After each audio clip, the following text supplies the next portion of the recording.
I feel like I'm losing my mind. Is everybody in the world blind? Please, Lord, give me a sign, a sign. A well-known deity and the head of the Greek pantheon, Zeus. He is also the gods' leader and the head of the gods' council. Zeus faced Adam in the second round of Ragnarok as the god's representative. How strong is Zeus the god? Because he possesses both strength and knowledge, Zeus is the strongest of the gods in the religion of the ancient Greeks. He has the ability to prevent the emergence of a stronger divinity to take his place. He has the ability to prevent the emergence of a stronger divinity to take his place. He can also win the allegiance of numerous other gods by granting them benefits and rights. Odin, one of the gods' representatives, Odin, is scheduled to compete in a future Ragnarok match. The Norse pantheon is led by the well-known god Odin. He is a chief god as well. He is a quiet man, much like his son Thor. He seldom ever speaks. Instead, Hugin and Munin, the two birds that rest on his shoulders, are the principal means of communication for him.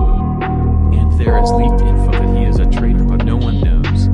Buddha, though originally named as a representative of the gods, Buddha will represent humanity in the sixth round of Ragnarok, facing up against Zero Fuku and then Agent. Buddha is laid back and doesn't appear to take life too seriously, as seen by the fact that he defeated Loki and the 7 lucky gods on his own. He is also highly confident in his strength. In fact, he expressed no reluctance in taking on Zeus' face. I got nightmares. Hades was kind to other gods. The Titans and Tartaros made an attempt to assault when Gaia launched a war on the Olympian gods. Hades left his forces behind to deal with the Titans while his brothers fought against Gaia's army. Because of his assistance to Beelzebub's success in saving Adam's life, Hades was able to quickly gain the esteem of the other gods. His main motivation for taking part in Ragnarok was to exact revenge on Poseidon. Ares is the god of war. He pleasantly doesn't deserve the moniker. Ares is the weakest of the Greek gods, despite the fact that many depictions of him portray him as a ruthless antagonist who lives off of conflict. While he doesn't like war as much as the other gods do, he insists on having his wounds fixed as soon as possible so he can keep fighting for his family. Ares is one of the few gods that sheds tears during Ragnarok, mourning his lost friends and family, displaying his emotions on display. Ares plays a humorous role, and he has grown to respect people enough to not want to take part in the competition. Loki is a jovial, sadistic, aloof, and occasionally insane individual who lusts for death and finds it to be incredibly fascinating. He viewed Ragnarok primarily as a joke and did nothing but sit back and take it all in for the first 2 rounds.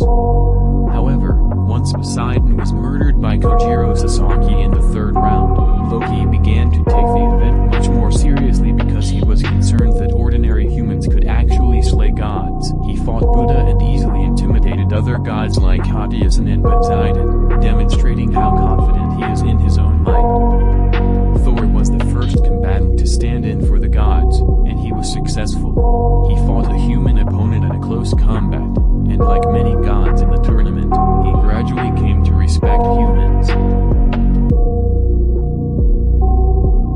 Thor's first foe, Lubu, provided him one of the few fun fights he had ever experienced. Thor was so respectful to Lubu that he used his name and even sent some of his supporters into the hereafter, because they were so committed to their commander and wanted to stick with him even after they died. Shiva was initially a lesser deity without lofty goals. He was content to do nothing but lounge about, sleep, and dance. Shiva consented to go with Rudra because he felt it would be enjoyable. When he told him his ambition of climbing I got Sparta nightmares to in become my the head, Hindu I pantheon. fear that the thoughts build up until I can't hear, that my mind fills up into a creature, and it haunts me somewhere much deeper. Anxiety, filling up every space, no privacy. And silently, it could build and build until you finally see. Thanks for watching. If you like this video and be updated for more videos, Don't forget to subscribe. Arigato gozaimasu.